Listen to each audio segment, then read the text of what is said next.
सिद्धेभ्यः।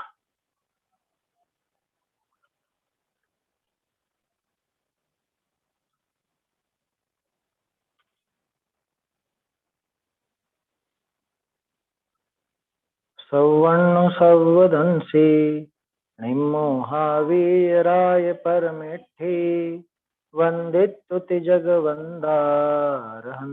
भवजीवेहिं नाणं दंसण सम्मं चारितं सोहि कारणं तेसिं मोक्षाराहण हेयं चारितं पाहुडं वोच्छे वीतराग सर्वज्ञ जिन वंदो मन वचकाय चारित धर्म बखानियो साचो मोक्ष उपाय कुंद कुंद मुनिराज कृत चारित पाहुड़ ग्रंथ प्राकृत गाथा बंध की करूं वचन का पंथ। कुंद कुंदाचार्य देव विरचित चारित्र पाहुड़ ग्रंथ है और इसकी 22वीं गाथा पर कल अपनी चर्चा चली थी। 21 और 22 ये दोनों गाथाएं कल अपन ने देखी थी, जिसमें बताया कि संयम चरण के दो भेद हैं, एक तो सागार संयम चरण और एक निरागार संयम चरण। निरागार संयम चरण का ही दूसरा नाम अनगार संयम चरण। ये दो भेद संयम चरण के होते हैं और दोनों ही संयम के रूप हैं। एक सर्वदेश है, एक एक देश है, लेकिन है संयम के ही रूप। उसके बाद फिर प्रकरणवश सबसे पहला नाम लिया सागार संयम चरण का। तो सागार संयम चरण कैसा होता है ये दिखाने के लिए 22वीं गाथा में उनके वो 11 स्थान बताए। ये 11 प्रतिमाएं या ये 11 स्थान ये सागार जीव के, श्रावक जीव के संयम चरण के स्थान। इन 11 स्थानों से यानी इन 11 प्रकार की प्रवृत्ति से या इन पर्यायों में वो सागार संयम चरण सधता है।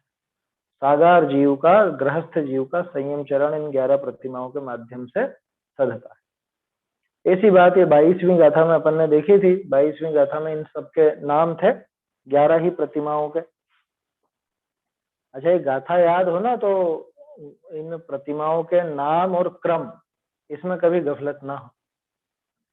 गाथा अगर याद कर ले में तो ये क्रम भी हमेशा याद रहेगा और ये नाम भी याद रहेगा। एक बार दोहरान कर लेते हैं 22वीं गाथा का, इसके बाद फिर इन स्थानों में जो संयम का आचरण किस तरह से होता है वो अपन 23वीं गाथा में देखें। दंसण वयसा माय ओ सह सचित राय भत्तेय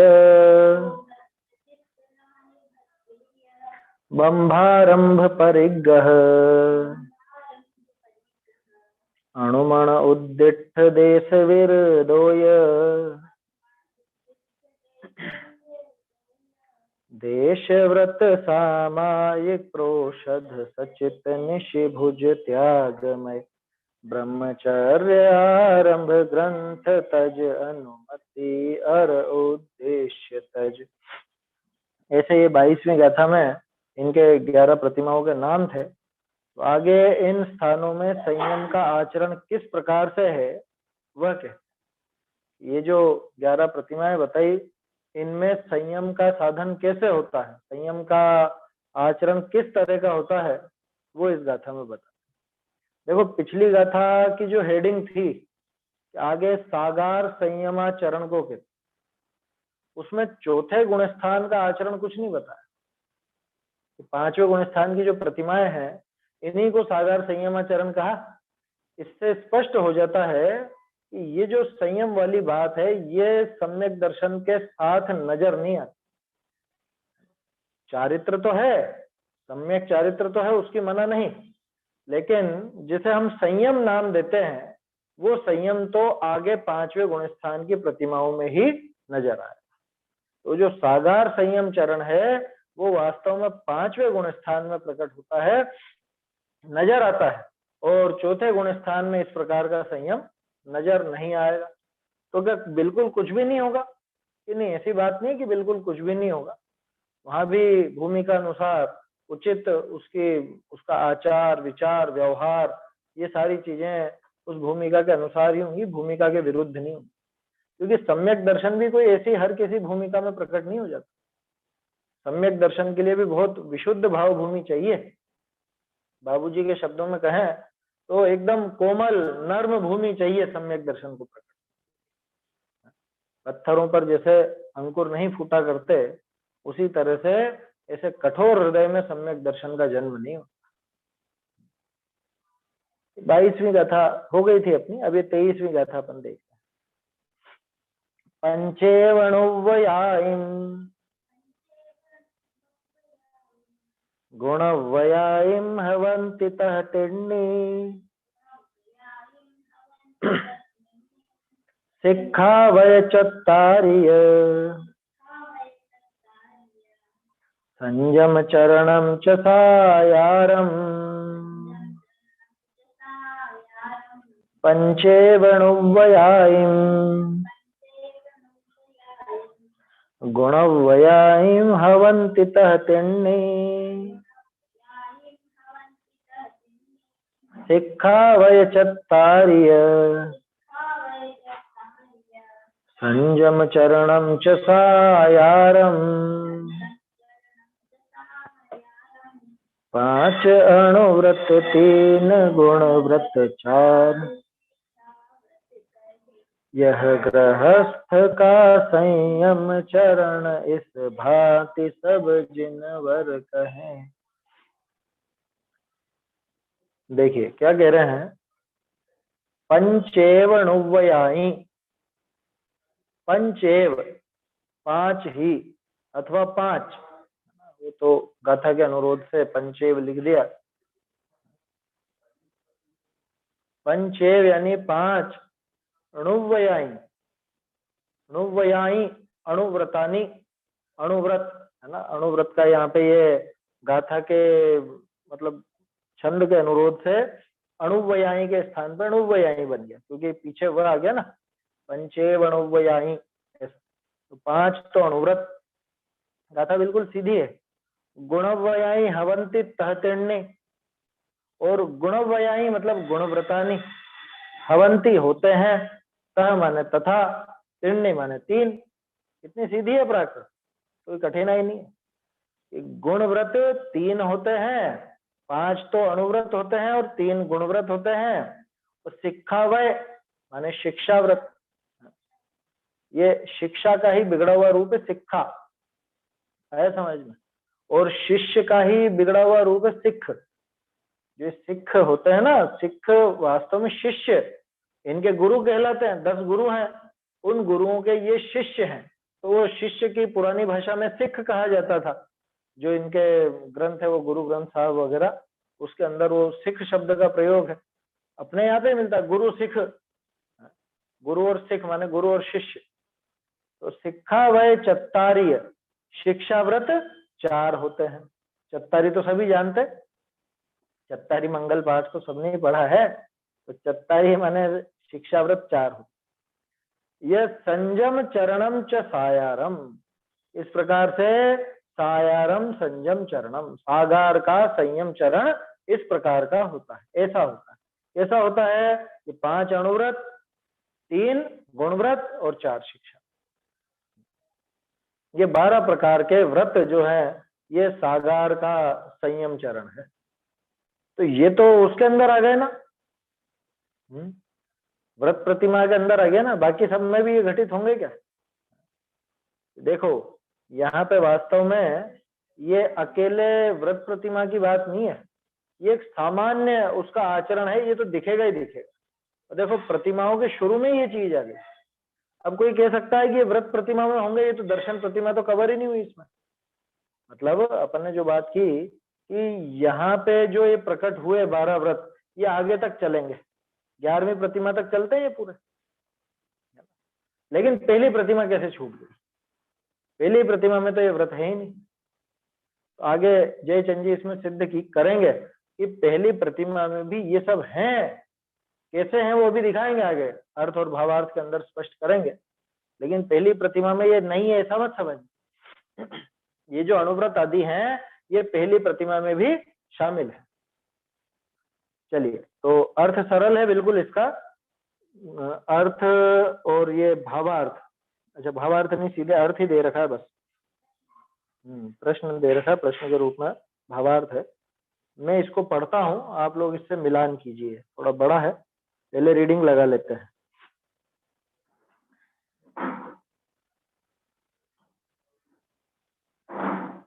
अणुव्रत 5, गुणव्रत 3, शिक्षाव्रत 4, ऐसे 12 प्रकार करी संयम चरण चारित्र है। तो यह सागार है, ग्रंथ सहित श्रावक के होए है,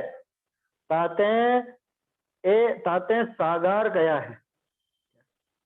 ये सागार के होता है, इसलिए संयम चरण का नाम भी सागार रख दिया। क्या इसको धारण करने वाला कौन है? इस संयम चरण को धारण करने वाला सागार है, इसलिए उसका नाम भी, उस व्रत का नाम भी सागार, उस संयम का नाम भी सागार। सागार जो धारण करे वो भी सागार, ऐसे, क्योंकि वास्तव में व्रत थोड़ी ना सागार और अंगार होता है।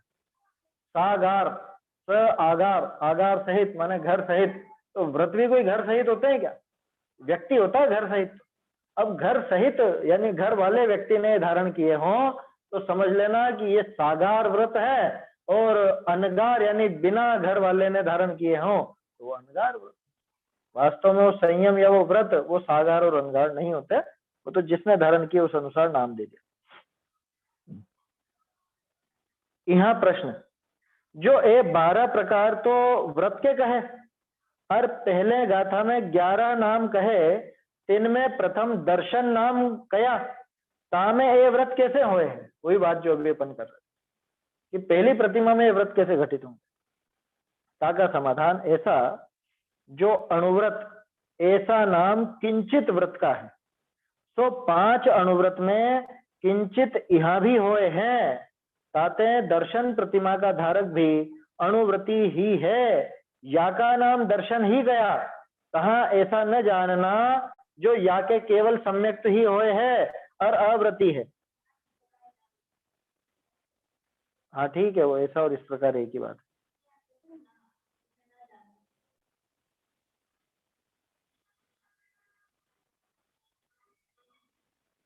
नहीं नहीं नहीं, ये ना आएगा, ये तो बहुत बड़ी गलती है। चलो अच्छा ध्यान रखा, इस प्रकार नहीं जानना, नहीं जोड़ लीजिए इस प्रकार के बाद, ये तो बिल्कुल अर्थ का अनर्थ जैसा हो गया काम।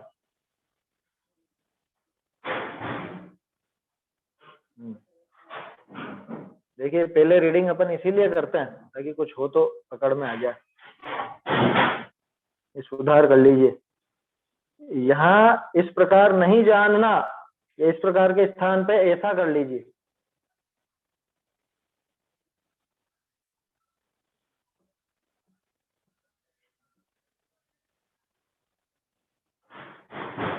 यहाँ इस प्रकार नहीं जानना,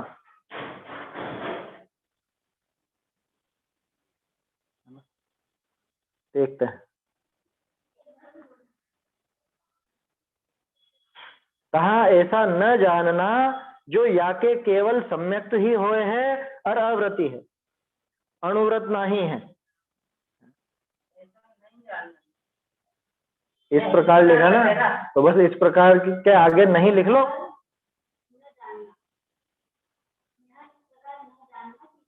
हाँ नहीं लिख लो उसके आगे, या न लिख लो, जैसे समझ में आए वैसे। देखो फिर से पढ़ता हूं,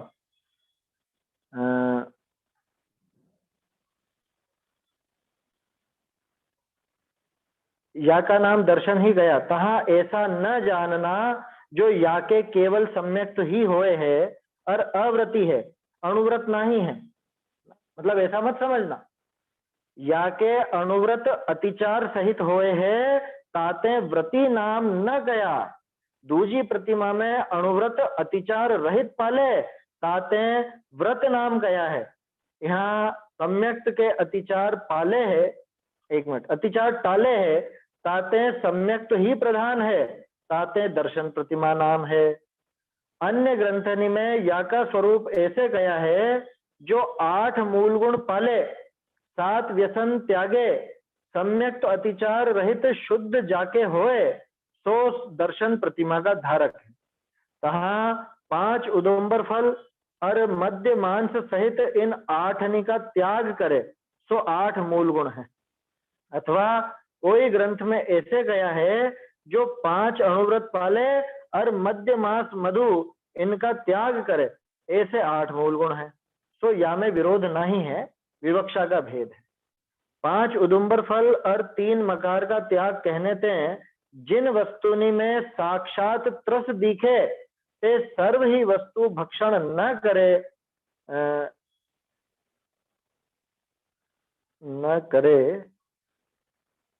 ऐसा आशय है।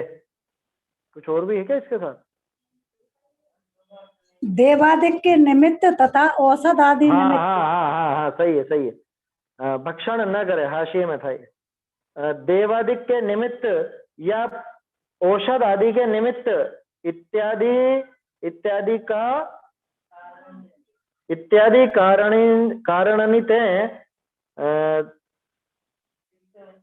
दृष्ट त्रस जीवनी का घात न करे, दृष्ट माने हुए दिखते हुए, ऐसा आशय है। सो या में तो अहिंसा अणुव्रत आया, और 7 व्यसन के त्याग में झूठ का और चोरी का और पर स्त्री का त्याग आया, और व्यसन ही के त्याग में अन्याय, पर धन, पर स्त्री का ग्रहण नहीं, या में अति लोभ का त्याग ते परिग्रह का घटाव न आया। ऐसे 5 अणुव्रत आवे है, इनके अतिचार टले नहीं, ताते अणुव्रति नाम न पावे है। ऐसे दर्शन प्रतिमा का धारक भी अणुव्रति है, ताते देश विरत सागार संयम चरण चारित्र में याकू भी गिना है। हो गया ना? चलिए, और कोई अंतर तो नहीं आया?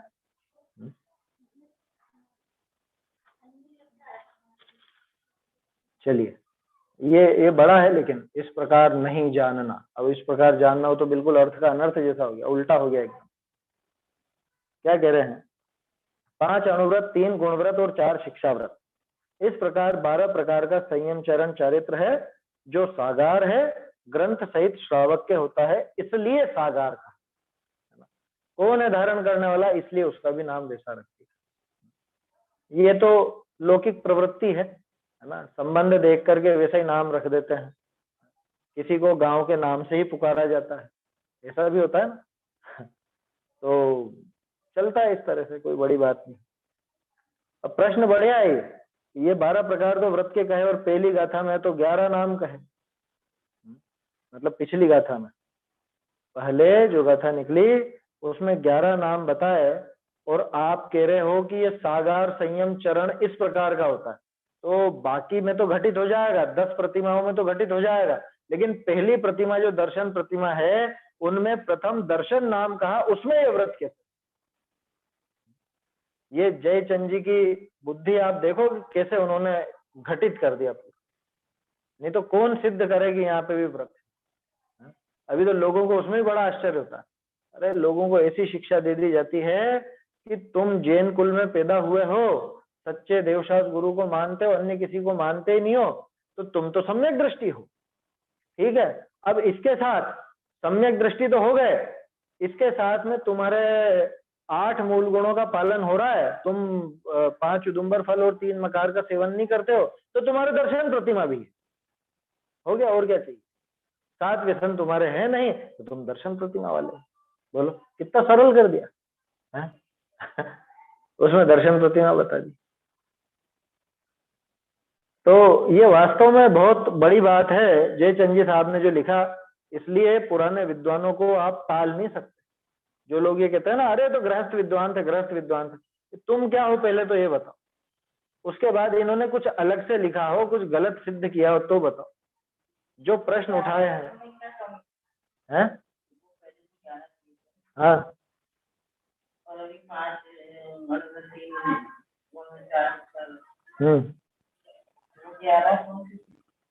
11 तो प्रतिमाएं है ना, तो 11 प्रतिमाएं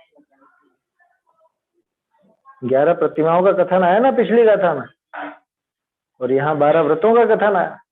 और यहाँ कह रहे हैं कि ये 12 व्रत संयम चरण चारित्र है श्रावक का, सागार का। तो अब प्रश्न उन्होंने खड़ा किया कि जब सागार का यानी उस 5वें गुण स्थान वाले के 11 स्थान आपने पीछे बताया, और व्रत तो 1 नंबर बाद से चालू हो रहे हैं, दूसरे नंबर से चालू हो रहे हैं, तो पहले वाले में कैसे बैठेगा, दर्शन प्रतिमा में कैसे बैठेंगे 12?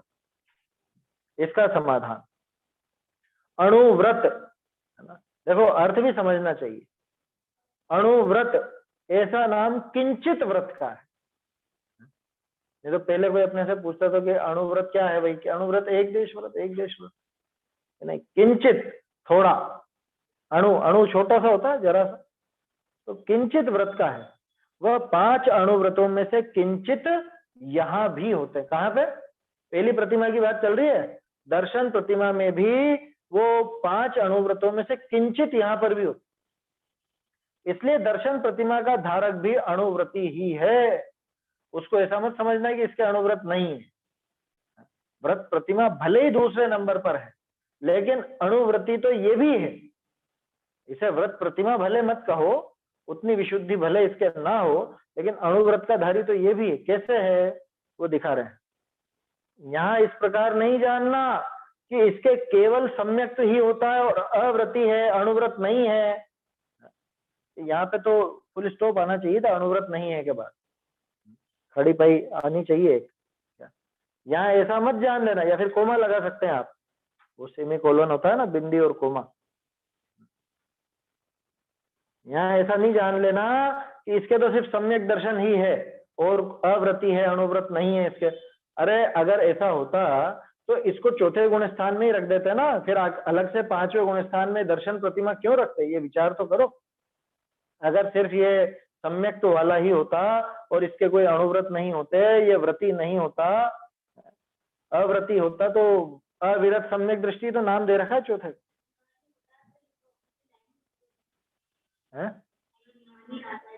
हाँ हाँ, ये विचार कीजिए, अगर इसमें अपन नहीं लगावे, नहीं को हटा दें जो अपन ने अभी लगाया है, तो अर्थ ही नहीं बनेगा। यहाँ इस प्रकार जानना कि इसके केवल सम्यक ही होता है और अव्रती है, अणुव्रत नहीं है, ये क्यों कहेंगे? वो तो सिद्ध कर रहे हैं, है ना। मतलब गंभीरता से सोचें, विचार करें इस पर, तो वो वाकई गलत बनता अगर नहीं हटा दें। इसलिए नहीं तो लगेगा यहाँ इस प्रकार नहीं जानना। और उसमें है ना, मूल में है सबसे बड़ी बात यह, जयचंद जी ने तो खुद ने वहां पे न लगाया है। चलिए कैसे होते हैं वो देखते हैं। इसके अणुव्रत अतिचार सहित होते हैं, इसलिए व्रती नाम नहीं कहा। इस संबंध में कल भी अपन ने थोड़ी सी चर्चा की थी कि जैसे सामायिक प्रतिमा है, प्रोषद प्रतिमा है, प्रोषदोपवास प्रतिमा, ब्रह्मचर्य प्रतिमा है, देखा जाए तो ये सारी प्रतिमा ये दूसरी प्रतिमा में गर्भित हो गई एक तरह से देखें तो। क्यों? कि सामायिक और प्रोषदोपवास वो 4 प्रकार के शिक्षा व्रत में आ जाते हैं, ब्रह्मचर्य वो अणुव्रत में आ जाते। फिर चक्कर क्या है कि वहां जो सामायिक और प्रोषदोपवास आदि हैं वो और ऊपर की भूमिका वाले हैं, आया समझ में। अब वैसी की वैसी बात यहाँ पर, यहाँ जो पहली प्रतिमा वाला है, दर्शन प्रतिमा वाला, इसके भी अणुव्रत तो हैं, लेकिन इसके उतने दृढ़ता को प्राप्त नहीं है जितनी दृढ़ता दूसरे व्रत प्रतिमा वाले के। इसके कदाचित किंचित थोड़ा अतिचार लग सकता है, और दूसरी प्रतिमा वाला इनमें अतिचार नहीं लगाएगा, बिल्कुल भी अतिचार नहीं लगेंगे उसमें। यहाँ इस प्रकार नहीं जानना कि इसके केवल सम्यक ही होता है और अव्रती है, अणुव्रत नहीं है। इसके अणुव्रत होते हैं। कैसे होते हैं? लेकिन इसके अणुव्रत अतिचार सहित होते हैं, इसलिए व्रती नाम नहीं कहा। कौन सा व्रती? व्रत प्रतिमा वाला व्रती। वैसे तो अणुव्रत धारण किए हैं तो व्रती तो है, ऐसा नहीं है कि व्रत नहीं है, समझ। लेकिन कुछ अतिचार उसमें लग सकते हैं, संभावना है। और देखो एक चीज है, आगे जो चीज आने वाली है, आगे जो नियम लिए जाने वाले हैं, आगे जिस प्रतिज्ञा का पालन करना है, उसकी प्रैक्टिस पहले से होने लगी। जैसे शिक्षा व्रत को क्या नाम दिया? शिक्षा व्रत को क्यों शिक्षा व्रत क्यों कहा?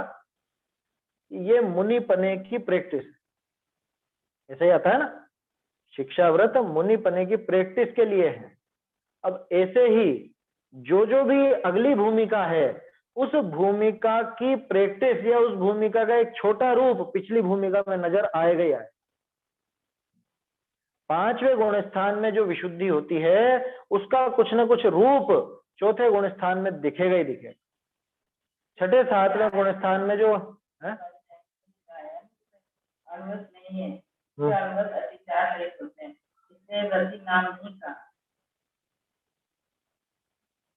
जो व्रती नाम नहीं का, यहाँ भी हो सकता था कि यहाँ इस प्रकार जानना है कि कोई समृद्धि होता है और अव्रती है, अव्रती तो है ना। अरे वो प्रश्न क्या है, वो प्रश्न यही है कि उसमें व्रत कैसे होते हैं। ये कह रहे हैं कि व्रत है वो, और जयचंद जी ने तो लिखा ना स्पष्ट, उसमें क्या दिक्कत है। अपने मन से अपन ने कोई सुधार नहीं किया उसको, जयचंद जी ने नहीं लिखा जो यहाँ छूट गया था। तो प्रश्न ही समझ में आ रहा है साफ साफ। इस प्रकार नहीं जानना कि इसके केवल सम्यक ही होता है और अव्रती है, मैंने व्रत नहीं, ऐसा मत जानना। व्रती है ये आगे सिद्ध तो किया। ये देखो, इसलिए व्रती नाम नहीं कहा। हाँ तो अरे व्रत तो है, लेकिन व्रती नाम नहीं दिया। क्यों नहीं दिया? क्योंकि वो अतिचार सहित हो, उसके जो व्रत है उसके अतिचार सहित पल रहे हैं, इस वजह से व्रती नाम नहीं दिया है। हाँ लिखा ना ये आगे, अणुव्रत तो पाए जा रहे हैं उसके अंदर, पहले तो लिख दिया। इसके समाधान में देखो, 5 अणुव्रत में से किंचित यहाँ भी होते हैं, साफ साफ तो लिखा। इसलिए ऐसा मत समझना है कि ये अव्रती है, तो ये भी व्रती। फिर व्रत प्रतिमा नाम क्यों नहीं दिया? कि व्रत प्रतिमा अथवा व्रती नाम इसलिए नहीं दिया क्योंकि यहाँ अतिचार सहित हो, और जहां दोष लगते हो उसको ऊंचा नाम देने में अपने आचार्य हमेशा संकोच करते, उसे वो नाम नहीं देते। जब तक दोषी है, जब तक वो दोष चल रहा है, तब तक उसको ऊंचा नाम नहीं दिया जाता। हमारे यहाँ तो पद्धति यही है, काम उसके जैसा कर लो लेकिन वो नाम मत रखो अभी, जब तक दोष लग रहे हैं। आप देख करके चलते हो कि नहीं चलते हो? तो फिर ईर्या समिति है? ईर्या समिति नाम तो नहीं दे देंगे तुम। क्यों? कि अपन बिना देखे भी कभी कभी चल लेते हैं, बातें करते हुए भी चल लेते हैं, ऐसा भी हो जाता है। अरे समझ, गाड़ी से चलते हैं, वहां कहाँ देख के चलते, कार में और या और भी किसी साधन में, वहां देख करके ईर्या समिति पूर्वक गमन थोड़ी ना होता है। तो देख के चलने मात्र से ईर्या समिति होती तो हर किसी की हो जाती, लेकिन ईर्या समिति तो नाम तभी देंगे जब उसमें अतिचार भी नहीं लगे। समझ में आ रही बात? तो छोटा सा उदाहरण है, ऐसे ही बाकी पर भी लगा सकते। अपन क्या बात कर रहे थे कि पिछली भूमिका में अगली भूमिका का अंश नजर आता है। क्यों? क्योंकि प्रैक्टिस वहीं से होगी। ऐसे ही जब दूसरी प्रतिमा व्रत प्रतिमा आने वाली है, तो व्रत प्रतिमा की गंभीरता क्या है, व्रत प्रतिमा कितनी ऊंची है, तो इसलिए उसकी प्रैक्टिस पहली दर्शन प्रतिमा में भी दिखेगी। वहां भी ये व्रत होंगे, भले ही अतिचार सहित होंगे। समझ में आ रहा? तो वहां अतिचार लग सकते हैं, इसलिए पूरी तरह उसको व्रती नाम नहीं दिया, व्रत प्रतिमा नाम नहीं दिया। उसको दर्शन प्रतिमा नाम क्यों दिया वो भी आगे बता रहे। देखो, दूसरी प्रतिमा में अणुव्रत अतिचार रहित पालता है, इसलिए व्रत नाम कहा। यहाँ सम्यक्त के अतिचार टालता है, सम्यक्त ही प्रधान है, इसलिए दर्शन प्रतिमा नाम। देखो अंतर आ गया ना, दूसरी प्रतिमा में तो अणुव्रत अतिचार रहित पालता, और यहाँ पे सम्यक्त के अतिचार टालता है। ये क्या बात हुई? दोनों एक जैसी तो बात लग रही है कि नहीं, वहां अतिचार होंगे ही नहीं और यहाँ अतिचार आएंगे और ये उनको टालेगा। समझ में आ रही है बात?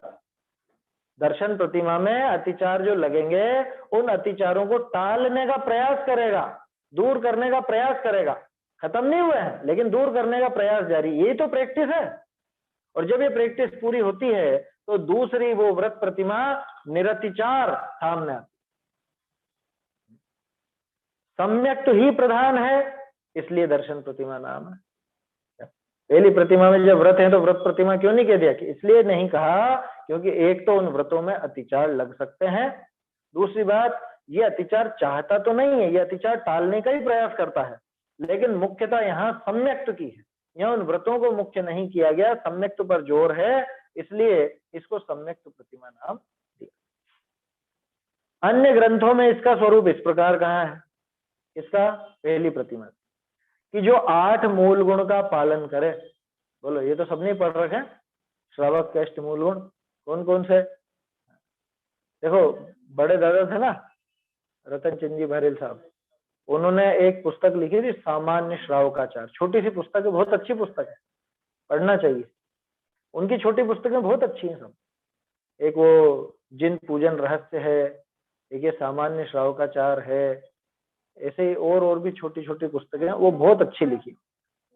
पर से कुछ भी संबंध नहीं, निमित्त उपादान वगैरह। निमित्त उपादान तो दादा की। तो ये चीजें काफी अच्छी हैं और एक आध दिन में आराम से कोई पढ़ सकता है अगर पढ़ाकू हो तो।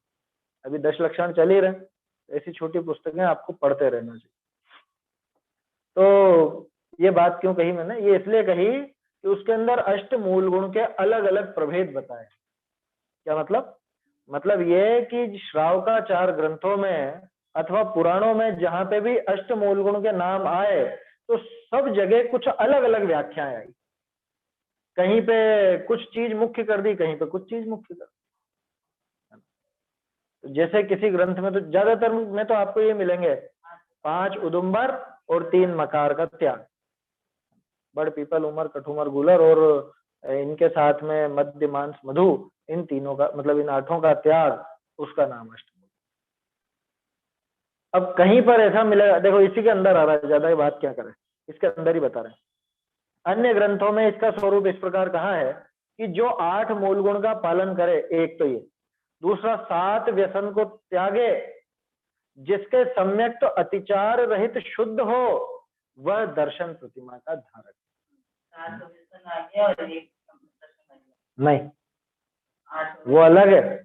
8 मूल गुण अलग, 7 व्यसन का त्याग अलग।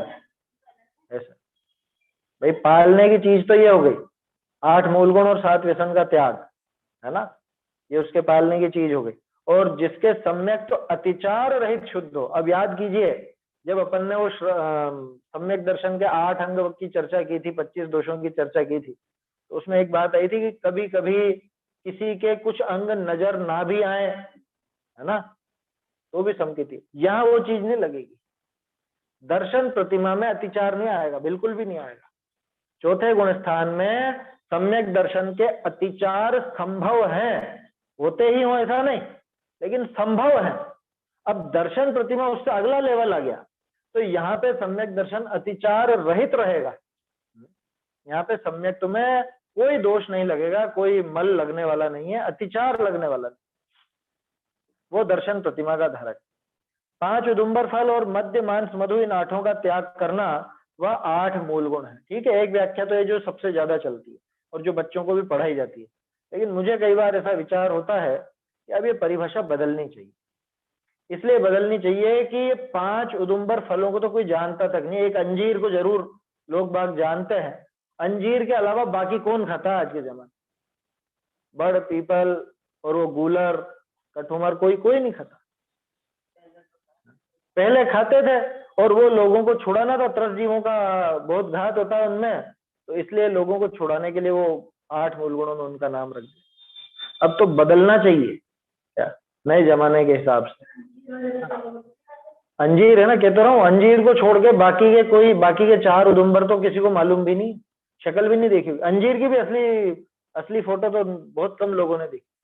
तो बाजार में सूख करके और फिर बाद में आता है वो अंजीर बनाते हैं और पता नहीं क्या क्या खाते हैं लोग बात, तो खाने लायक नहीं, बिल्कुल भी खाने लायक नहीं। अंजीर 5 उदुम्बर फल में आता है, किसी को अगर ध्यान नहीं हो तो ये बात क्यों कह रहा हूं मैं कि बदलना चाहिए, कि जो चीज चलन में ही नहीं है उसका त्याग कराके क्या दम है।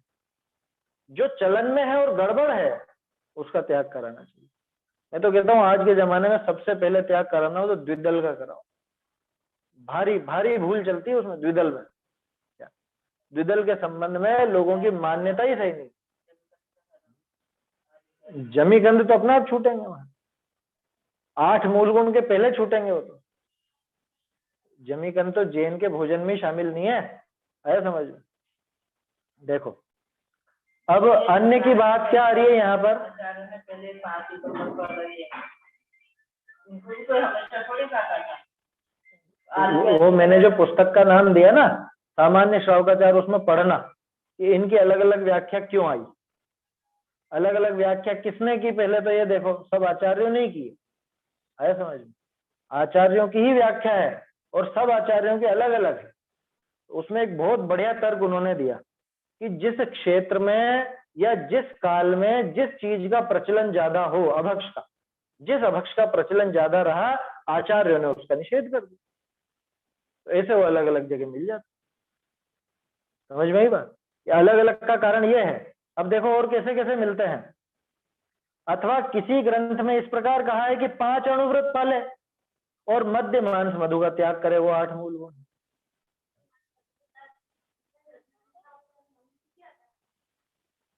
नहीं, वो अलग आता है, 22 अभक्ष में आता है। वो 22 अभक्ष में आता है। नवनीत का नाम, नवनीत माने मक्खन है ना, वो अभक्ष। किसी ग्रंथ में इस प्रकार कहा है कि 5 अणुव्रत पाले, मतलब 5 उदुम्बर फलों की जगह यहाँ पे 5 अणुव्रत आ गए, और मध्य मांस मधु का त्याग करे, वह 8 मूल गुण। परंतु इसमें विरोध नहीं है विवक्षा का भी। 5 उदुम्बर फल और 3 मकार का त्याग कहने से जिन वस्तुओं में साक्षात त्रस्त जीव दिखते हों, उन सभी वस्तुओं का भक्षण नहीं करे। बोलो, यह हिंसा अणुव्रत सद गया ना यहाँ पर। क्या कहा? 5 उदुम्बर फल और 3 मकार। जब ये कहा तो इनमें क्या चीज है? 5 उदुम्बर और 3 मकार में क्या दिखता है?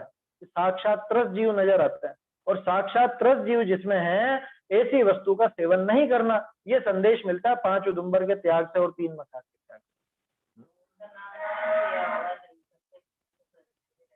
हाँ, पहले मोटा छुड़ाया ना, यहाँ पे मोटा दोष जो है वो छुड़ाया है। 5 उदुम्बर फल और 3 मकार का त्याग कहने से जिन वस्तुओं में साक्षात त्रस्त जीव दिखते हैं। आपको ध्यान है, देखे कभी आपने बड़, पीपल, उमर वगैरह के जो फल होते हैं, इन ये फूटते हैं तो इनमें छोटे छोटे बहुत सारे त्रस्त जीव निकलते हैं, उड़ने वाले। और उड़ने वाले जीव वो 4 इंद्रिय होते हैं, आया समझ? हाँ, अंजीर में तो उसमें सूख करके मर गए, वो जो खाते हैं बाद में सूखी अंजीर। फल में गोल गोल फल रहते हैं और वो बिखरे रहते हैं। कभी ऐसी जगह जहाँ पे बड़ पीपल वगैरह के पेड़ हों तो वहां पे आप देख सकते हैं। फिर देखने की जरूरत नहीं, बहुत हिंसा का काम है ना। क्यों एक भी फल को तोड़ो या उसको फोड़ो, होते हैं उसमें तो त्रस्त जीव होते, स्पष्ट है, सब जानते हैं। और देखो खास बात क्या कही, अब है थोड़ी भारी बात। तो देवादिक के निमित्त तथा औषध आदि के निमित्त इत्यादि कारणों से दिखते हुए त्रस्त जीवों का घात न करे, देव के लिए भी नहीं करे। अब इसमें तो बहुत गंभीर है बात। माने देवों के निमित्त करते हैं ना, यज्ञ करते हैं, उसमें बलि देते हैं, त्रस्त जीवों का घात करते हैं। अथवा अपने में देख लो, वहां पे धुपाने वगैरह में उसमें छोटे छोटे जीव हैं तो वो भी उसके अंदर जला दिए जाते हैं। ये सब क्या है? त्रस्त जीवों का घात नहीं है क्या? उसमें स्पष्ट दिख रहा है कि इनमें त्रस्त जीवों का घात होगा। और बताऊं, लड्डू भगवान को जो चढ़ाया जाता है उसमें त्रस्त जीवों का घात होता है कि नहीं होता? कह रहे उसमें कहाँ त्रस्त जीव? अरे उसके निमित्त से कितने त्रस्त जीव आते हैं और मरते हैं। दिया, उस दिए में कितने त्रस्त जीव मरते हैं, ये सब नहीं आएंगे उसमें? जयचंद जी बहुत बारीक निकालते हैं। क्या कहा? 5 उदुम्बर और 3 मकार का त्याग कहने से जिन वस्तुओं में साक्षात त्रस्त जीव दिखते हो, साक्षात जिसमें त्रस्त जीवों का घात नजर आता हो, ये भी लगा लेना, उन सभी वस्तुओं का भक्षण नहीं करे, सेवन नहीं करे, देवादिक के निमित्त भी नहीं करे, और औषध आदि के निमित्त इत्यादि कारणों से भी दिखते हुए त्रस्त जीवों का घात न करे, ऐसा आशय है। इन्हें नहीं हम क्या करते हैं?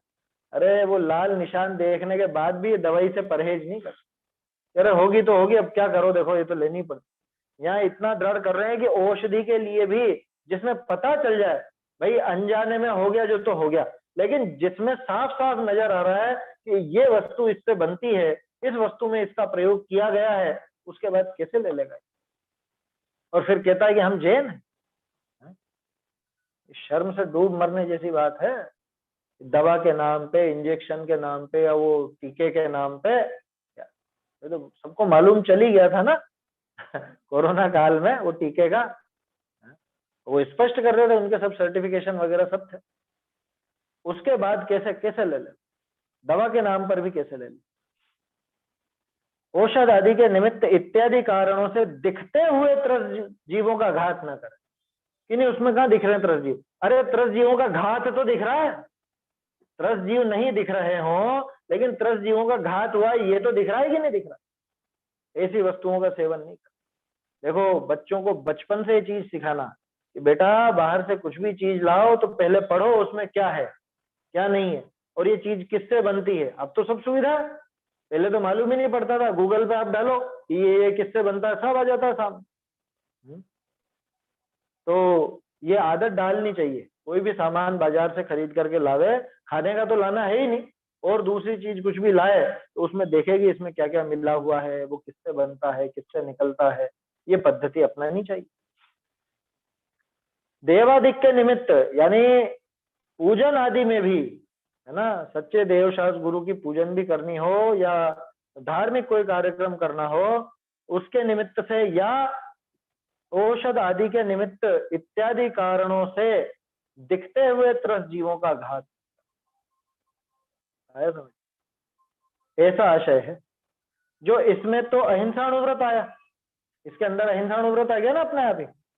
भाई 5 उदुम्बर फल और 3 मकार लिए, अथवा 5 अणुव्रत और 3 मकार ले लिए, तो कैसे भी ले लो, घूम फिर करके तो बात वही आनी। जहां पे वो 5 उदुम्बर फल छुड़ा है तो वहां पे अहिंसा अनुव्रत आ गया।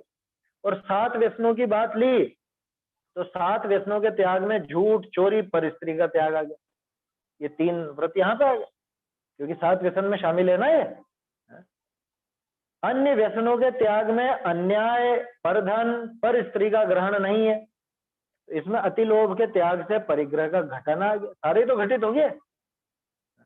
7 व्यसन का त्याग बोलो या 5 अणुव्रत का सेवन बोलो या 5 उदुम्बर 3 मकार के स्थान पे 5 अणुव्रत और 3 मकार, इस 3 मकार का त्याग, ऐसा लो, कोई फर्क नहीं पड़ता, एक ही बात। इस प्रकार 5 अणुव्रत आ जाते हैं, किसमें? पहली प्रतिमा में ही आ जाते हैं। 7 व्यसन में चोरी शामिल है ना, चोरी शामिल है, पर स्त्री अथवा वेश्यागमन वो भी शामिल है। तो ब्रह्मचर्य अनुव्रत आ गया वहां पर, उनके त्याग में अपना ब्रह्मचर्य अनुव्रत आ गया। चोरी खुद एक व्यसन है? अरे अहिंसा तो उसमें सिद्ध कर दिया ना, 5 उदुम्बर और 3 मकार के त्याग में। ऐसा तो इस प्रकार 5 अणुव्रत आ जाते हैं। कहां पर? पहली प्रतिमा में, दर्शन प्रतिमा में 5 अणुव्रत भी आ जाते हैं। इनके व्रतादि प्रतिमा के अतिचार नहीं टलते, इसलिए अणुव्रती नाम प्राप्त नहीं करता। ये कारण दे दिया कि साहब दर्शन प्रतिमा में जब ये सब घटित हो गया तो व्रती क्यों नहीं कहा इसको, व्रत प्रतिमा नाम क्यों नहीं दे दिया? कि इसके अतिचार नहीं टले पूरी तरह से, इसके कभी कभी कोई कोई अतिचार लग जाता है, लग सकता है, इसलिए ये अणुव्रती नाम नहीं पाता।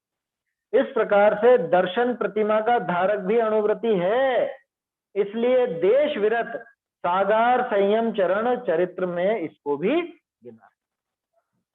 अणुव्रती है इसलिए देश विरत यानी 5वां गुण स्थान, और उसको जो सागार संयम चरण कहा उस चरित्र में इसको भी गिन लिया दर्शन प्रतिमा को। नहीं तो कोई सोचे दर्शन प्रतिमा तो सम्यक दर्शन है, वो तो 4थे गुण स्थान में। नहीं भैया, ये उससे आगे की चीज है, इसमें व्रतों पर ध्यान दिया जा रहा है, लेकिन अभी पूरी तरह अतिचार नहीं टले, इसलिए इसको व्रती नाम नहीं। और सम्यक तो पूरी तरह से अतिचार रहित है, सम्यक दर्शन में तो कोई भी अतिचार यहाँ नहीं लग रहा। 2 कषाय चौकड़ी का अभाव से भावों में विशुद्धि ऐसी हुई कि अब यहाँ पे सम्यक में अतिचार तो लगता ही नहीं। अच्छा गजब की बात है, देखो पूरी 11 प्रतिमाएं, 11 प्रतिमाएं पूरी की पूरी 2 कषाय चौकड़ी के अभाव। पहली प्रतिमा भी 2 कषाय चौकड़ी के अभाव रूप, और 11वीं प्रतिमा भी 2 कषाय चौकड़ी के अभाव ना। वो एलक जी भी 2 कषाय चौकड़ी के अभाव वाले, और उन एलक जी को आहार आदि कराने वाला पहली प्रतिमा वाला भी 2 कषाय चौकड़ी के अभाव। देखा जाए तो विशुद्धि, अंतरंग विशुद्धि एक लेवल की दिखती है, लेकिन उस एक लेवल में भी बहुत अंतर है ना। कषाय तो वहां पे 2 कषाय चोकड़ी का ही अभाव है, उनके भी 2 कषाय चोकड़ी का अभाव, लेकिन उसमें बहुत बड़ी रेंज है। आया समझ? बहुत बड़ी रेंज। जैसे यूं समझ लो कि 100 से लेकर 200 तक, तो 100 से लेकर 200 तक एक अपन ने को बनाया ग्रुप, तो उस ग्रुप में 101 वाला भी आएगा और 199 वाला भी आएगा। कितना अंतर हो गया? वैसा है, मतलब लगभग डबल जैसा काम हो गया वहां, लेकिन सब एक ही ग्रुप में आ रहा है। ग्रेड बनाते हैं ना, ग्रेड बच्चों के रिजल्ट आते हैं तो A grade, B grade, C grade, तो उसके अंदर आपके 60 के ऊपर जो भी, मान लो 60 से 90 तक एक ही ग्रेड रखी, तो 60 वाला भी ए ग्रेड और वो 90 वाला भी ए ग्रेड। ये क्या बात है कि उसमें भले ऊपरी तौर पर एक ही ग्रेड में नजर आते हैं, लेकिन अंतर बहुत ज्यादा है, यहाँ समझना चाहिए। अब आगे 5 अणुव्रतों का स्वरूप आएगा अगली गाथा में। प्रकरण बहुत सीधे सीधे हैं, अब कोई कठिन नहीं है, ऐसे आसानी से समझने जैसे, और सबसे बड़ी बात जीवन में उतारने जैसे। तो ये अपन देखेंगे आगे 24वीं गाथा। 23वीं गाथा बोल लेते हैं। पंचेवणोव्ययीं गुणव्ययीं हवन्ति ततिन्ने शिक्षा वय चत्तार्य संयम चरणं च सायारम्। 5 अणुव्रत 3 गुणव्रत 4 शिक्षा व्रत कह, यह गृहस्थ का संयम चरण, इस भांति सब जिन वर कह। चैतन्य का स्मरण प्रतिक्षण ही करो रे, भव के अनंत दुख को क्षण में हरो रे। अक्षय अनंत निज सौख्य निधान पाओ, गाओ अरे नित इसी के गीत गाओ।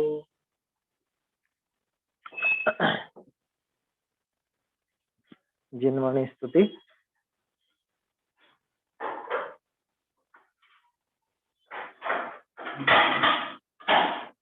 सुन जिन वैन श्रवण सुख पायो, सुन जिन वैन श्रवण सुख पायो।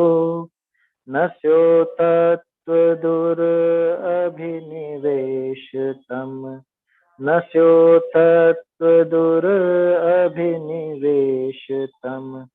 त्याग उजास कहायो, चिर विसर्यो लयो आत्म रे। सुन जिन वैन श्रवण सुख पायो, सुन जिन वैन श्रवण सुख पायो। दयो अनादि असंजम दवते, दयो अनादि असंजम दवते। लहि व्रत सुधा सिरायो, धीर धरी मन जीतन। सुन जिन वैन श्रवण सुख पायो, भय विभाव अभाव सकल अब, भय विभाव अभाव सकल अब। सकल रूप चित लायो, दास लयो अब अविचल जय। सुन जिन वैन श्रवण सुख पायो, सुन जिन वैन श्रवण